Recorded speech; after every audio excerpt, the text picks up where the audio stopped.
मनुष्य एक घुमंतू शिकारी था जो प्रकृति के साथ चलता था, प्रकृति के ऊपर नहीं। लेकिन लगभग 12,000 वर्ष पहले मनुष्य ने एक ऐसा फैसला लिया जिसने इतिहास की दिशा ही बदल दी। उसने बीज बोया, उसने जानवरों को बांधा और उसने खुद को एक जगह बांध लिया। इसी फैसले को हम आज सभ्यता की शुरुआत कहते हैं। लेकिन क्या यह सच में प्रगति थी या फिर यह इतिहास की सबसे बड़ी भूल थी? हम अक्सर सोचते हैं कृषि ने इंसान को बेहतर जीवन दिया, ज्यादा खाना, ज्यादा सुरक्षा, ज्यादा जनसंख्या, ज्यादा सभ्यता। लेकिन अगर हम एक साधारण किसान के जीवन को देखें तो कहानी कुछ और ही कहती है। कृषि से पहले मनुष्य विविध भोजन खाता था, कम काम करता था और अपेक्षाकृत स्वस्थ था। कृषि के बाद भोजन सीमित हो गया, काम बढ़ गया और बीमारी बढ़ी। गेहूं ने मनुष्य को पालतू नहीं बनाया, बल्कि मनुष्य गेहूं का गुलाम बन गया। खेती से जनसंख्या बढ़ी, लेकिन जीवन बेहतर नहीं हुआ। अब जमीन की रक्षा करनी थी, फसल बचानी थी और भविष्य के लिए जमा करना था। तनाव पैदा हुआ, असमानता पैदा हुई और पहली बार गरीब और अमीर का अंतर उभरा।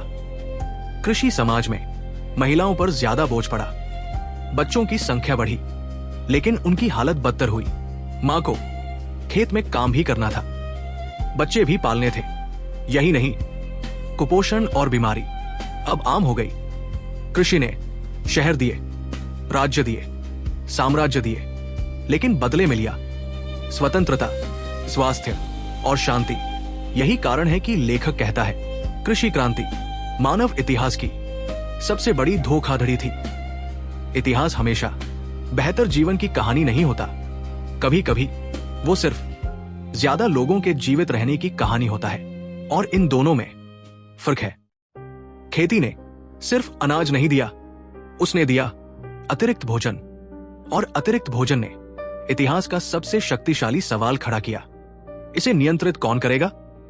खेती के बाद अब हर इंसान को खाना उगाने की जरूरत नहीं थी। कुछ लोग सैनिक बन गए, पुजारी बन गए, प्रशासक बन गए, राजा बन गए और बहुत सारे लोग सिर्फ मजदूर रह गए। यहीं से सत्ता और वर्ग पैदा हुए। अब समाज बराबरी पर नहीं टिका था, वो टिका था आदेश पर, नियम पर और डर पर। कुछ लोग निर्णय लेते थे, बाकी लोग उन्हें मानते थे। मिस्र के पिरामिड सिर्फ स्थापत्य चमत्कार नहीं थे, वे इस बात का प्रमाण थे कि हजारों लोग बिना वेतन, बिना स्वतंत्रता, सिर्फ आदेश मानकर दशकों तक काम कर सकते हैं। यह तभी संभव था जब लोग एक ही कहानी पर विश्वास करें। राजा इसलिए राजा नहीं था कि वो सबसे ताकतवर था, वो राजा था क्योंकि लोग मानते थे कि वह राजा है।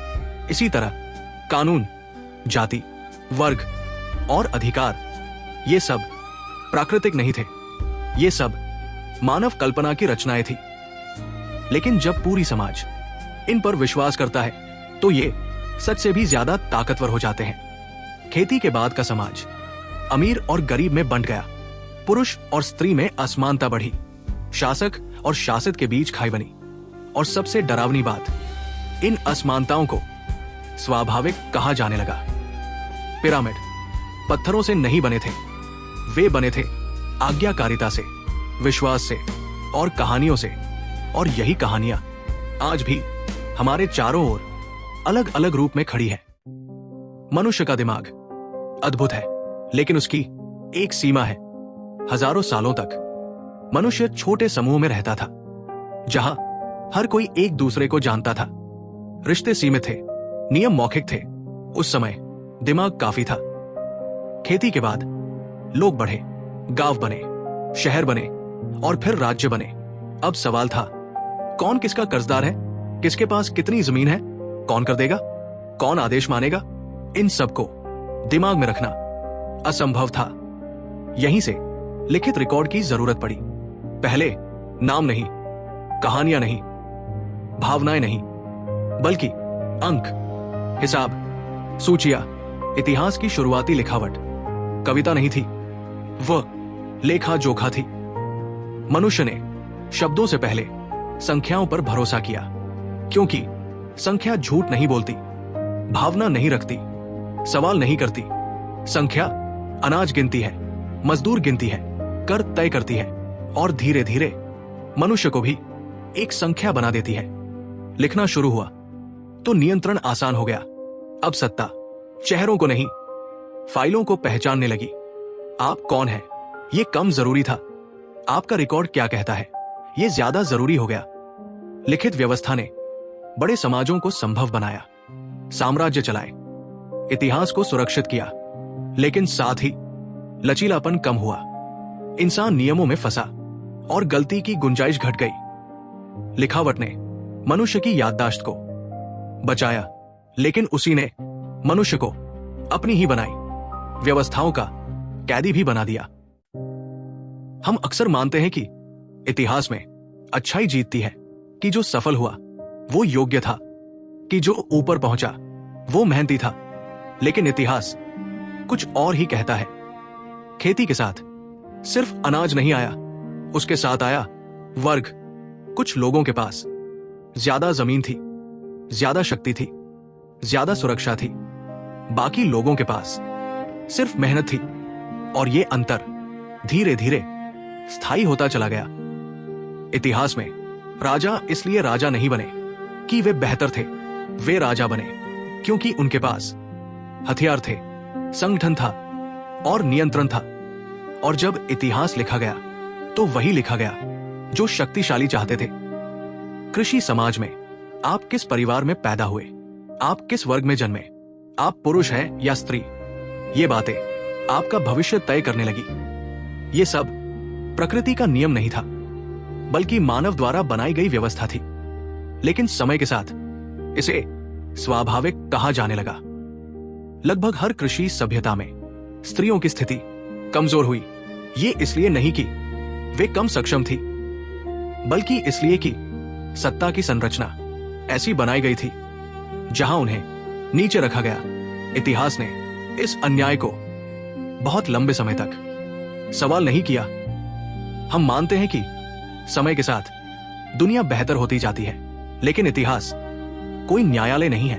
वह पीड़ा को नहीं तौलता, मेहनत का हिसाब नहीं रखता, नैतिकता पर निर्णय नहीं देता।